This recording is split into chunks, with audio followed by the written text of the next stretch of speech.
My cabin became the battleground where the HOA president met her match, and she never saw it coming. Audrey Blackwell thought she could just walk in and take over my property for her fundraiser.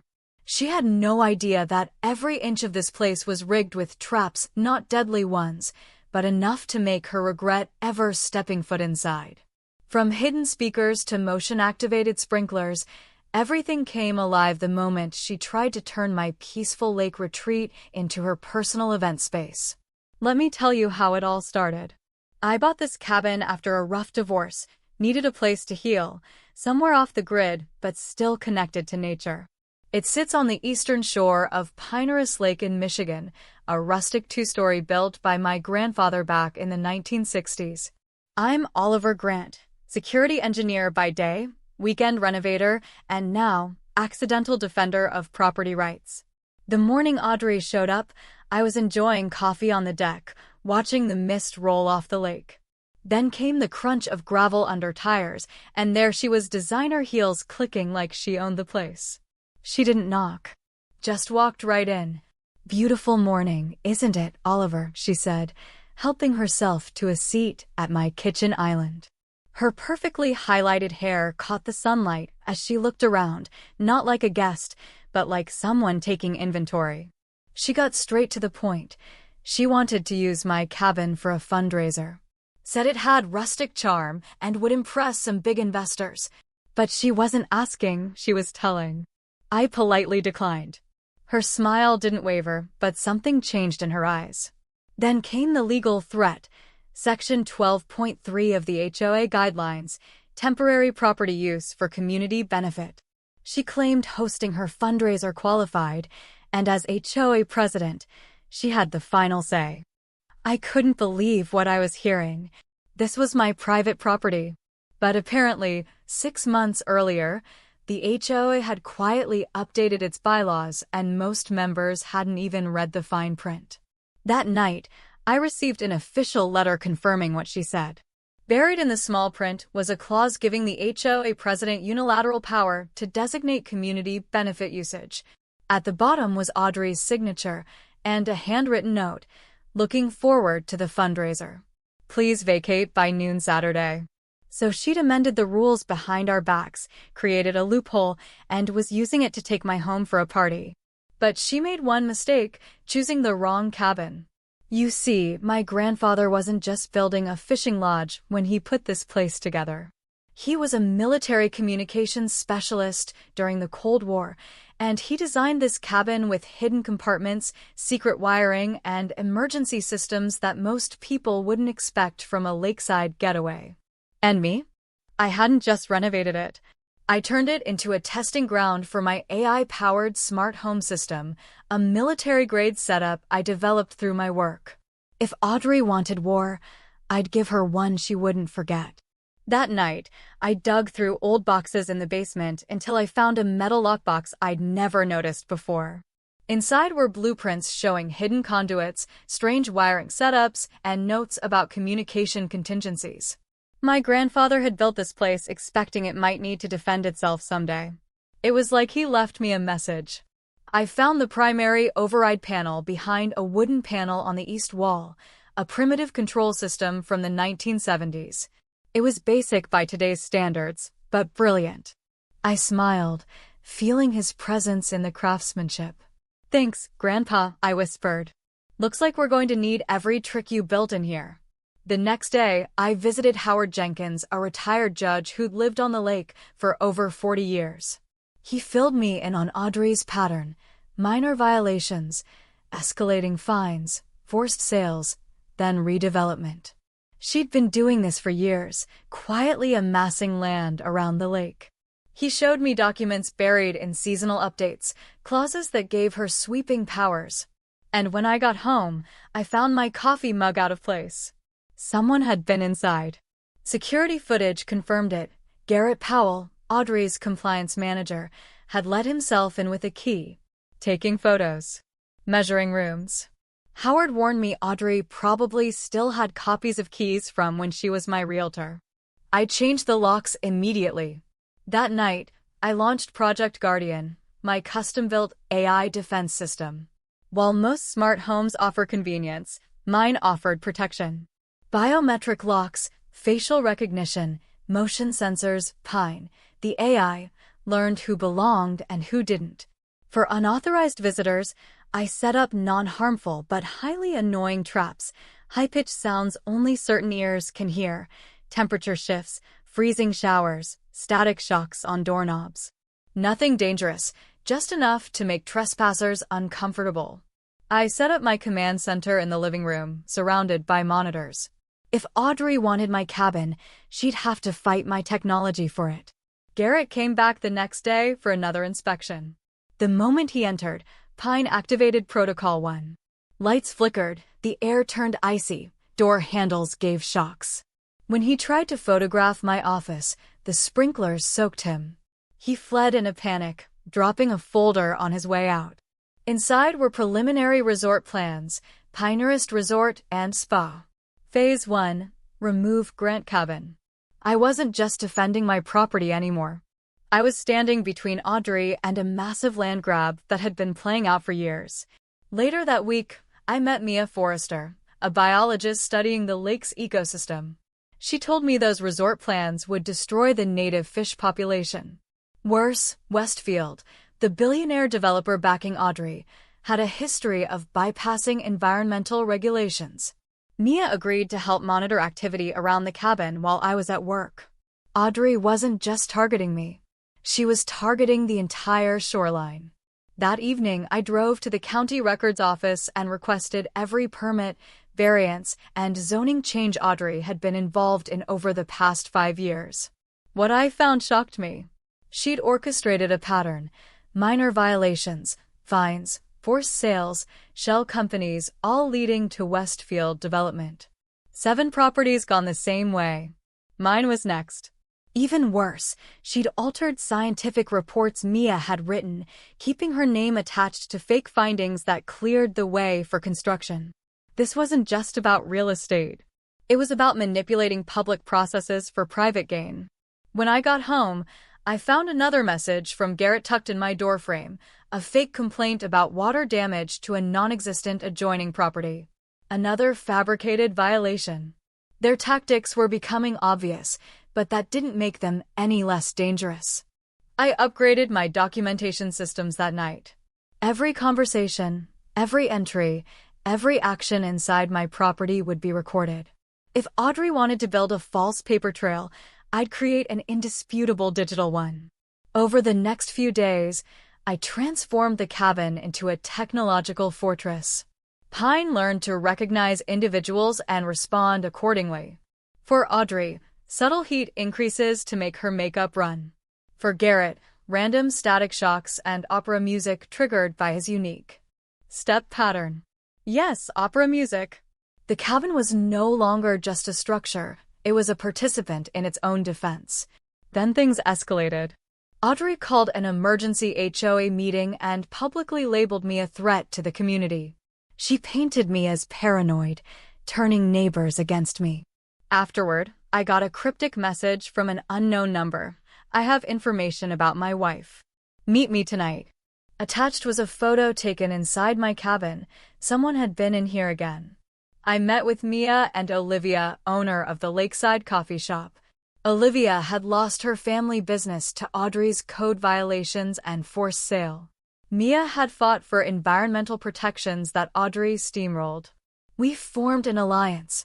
Back home, Pine alerted me, 3 unauthorized devices installed, tiny microphones in the living room, bedroom, and kitchen. Audrey wasn't just planning to use my cabin. She was spying on me. I left the mics in place, but fed them static and pre-recorded conversations. Let her think she was getting secrets, while I fed her noise. Wesley Blackwell, Audrey's husband, showed up at my door late one night. Nervous. Sweating. She has ears everywhere, he whispered. Then he handed me a flash drive. Inside were emails, financial projections, and a $200 million resort deal. Audrey got 2%, $4 million, for delivering the necessary properties and permits. My cabin was the centerpiece. The main lodge. Perfect sunrise view. Wesley explained how she'd done this before 3 times. Used HOA rules to force people out, flipped properties to developers. I used to believe in what we were building, he said. But she's crossed too many lines. When I got home, I discovered the audio jammers had been disabled. They'd upgraded their surveillance, 7 new mics hidden in light fixtures, behind paintings, even in my coffee maker. I moved my planning to a secure space in my workshop. The next day, an official notice arrived.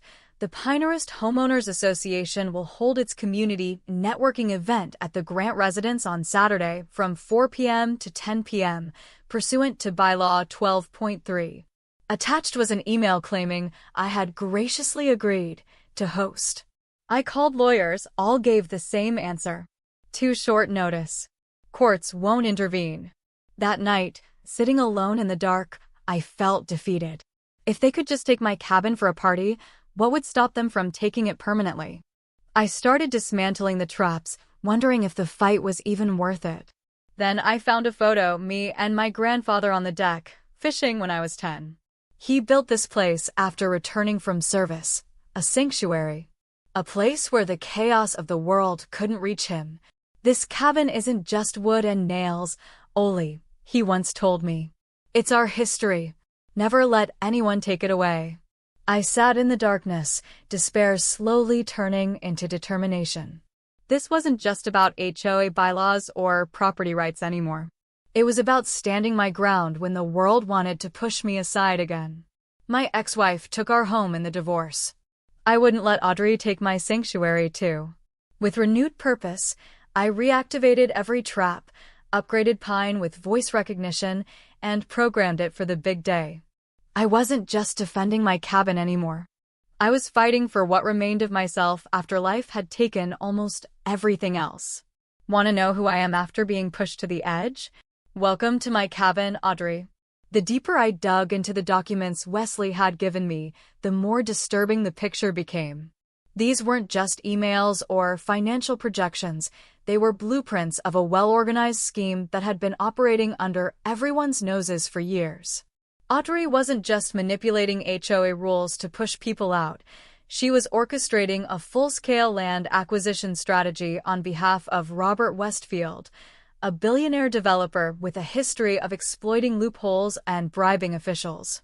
Every property she had forced out over the past 5 years was listed in a spreadsheet labeled Phase Acquisitions. Each entry included the market value, the pressure tactics used, and the final purchase price after months of harassment through fines, violations, and psychological intimidation. My cabin was marked as Phase 3, not a random target, but a carefully chosen piece of real estate that would complete a larger plan for the Pinehurst Resort and Spa. I sat in my dimly lit living room, staring at the screen, realizing how close I had come to becoming just another line item in their operation. They didn't care about community benefit or homeowners' rights.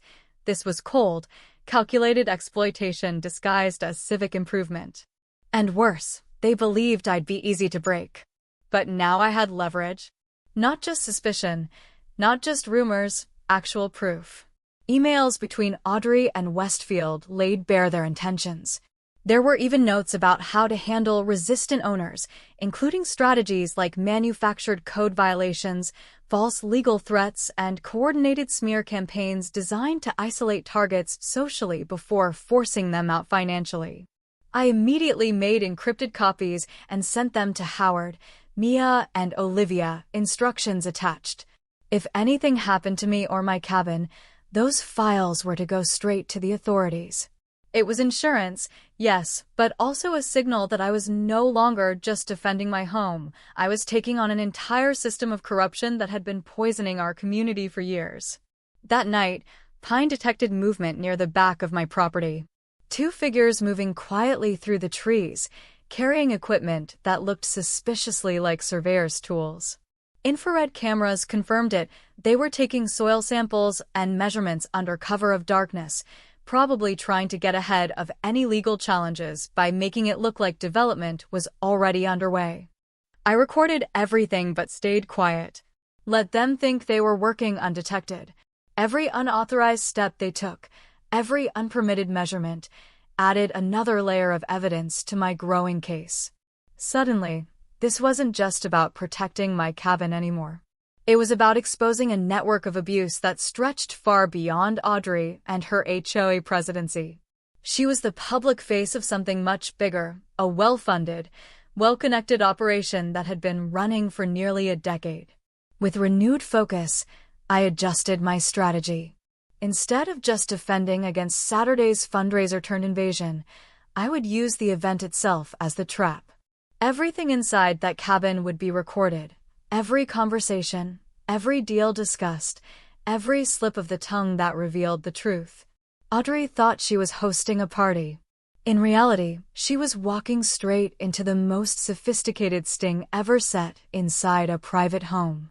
As dawn broke, I stepped outside onto my deck, watching the lake shimmer under the early morning light. This view, the one that had drawn me here after my divorce, was now part of a battle far greater than I'd ever imagined. But for the first time since Audrey showed up in those designer heels and tried to take what wasn't hers, I felt calm. Focused. They had picked the wrong engineer, the wrong cabin, and the wrong fight. Now all I had to do was wait. Over. The next 2 days, I worked closely with my unlikely team, Howard, the retired judge who knew the law better than anyone, Olivia, whose experience with Audrey's tactics gave us insight into how far she'd go, and Mia, whose environmental research exposed the hidden consequences of the resort plans. Together, we pieced together a defense that wasn't just about traps and technology. It was about transparency, accountability, and justice. Wesley provided key details about the guest list for Saturday's event. Westfield himself would be there, along with 8 major investors. He had promised them a tour of the future site, presenting my cabin as if it were already theirs. That arrogance would be his downfall.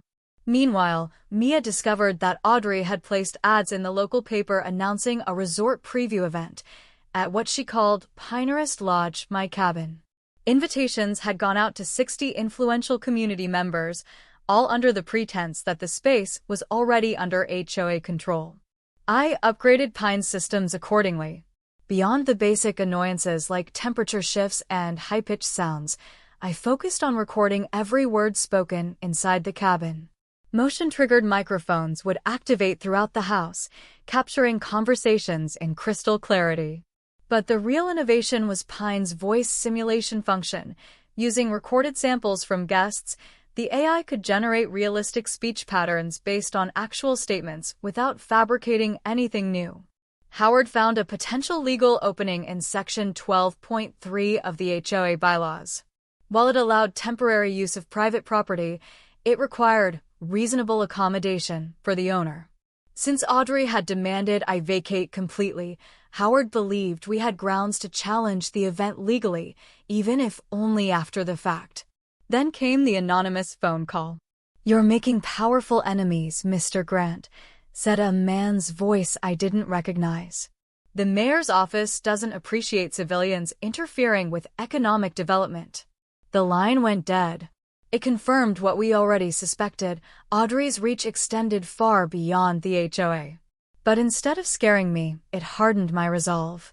If they were willing to threaten me directly, it meant they were afraid. That Friday night, Pine intercepted an email between Audrey and Westfield. Subject: Pinehurst Development Plan confirmed. Attached were images of my cabin marked secured, with construction schedules beginning the following week. One message read, "Property secured as discussed. Owner situation handled." That was the moment it all clicked into place. My cabin wasn't just a venue for a fundraiser, it was merchandise being sold right under my nose. And tomorrow, my $2 million military-grade AI system would turn their elegant fundraiser into a technological nightmare they'd never forget.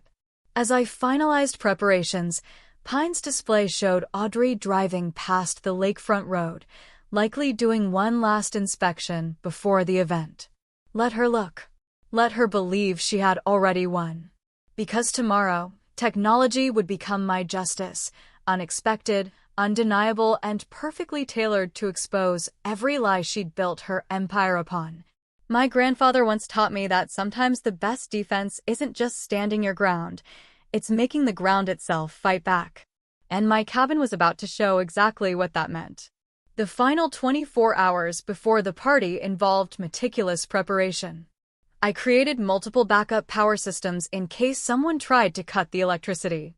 3 separate generators, including my grandfather's old military unit, were ready to kick in if needed. Every trap, every recording device, every sensor was tested and verified.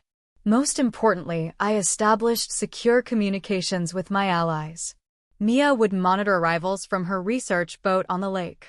Olivia would watch from her cafe across the street. Howard would stay on standby for legal support. And Wesley would attend the party as expected, wearing a special watch I had configured to send emergency signals if necessary. I also prepared what I called the nuclear option, a complete data package containing all evidence of Audrey and Westfield's activities, scheduled to automatically upload to 3 secure servers and notify state authorities if I didn't enter a special code every 6 hours. It was extreme, but necessary.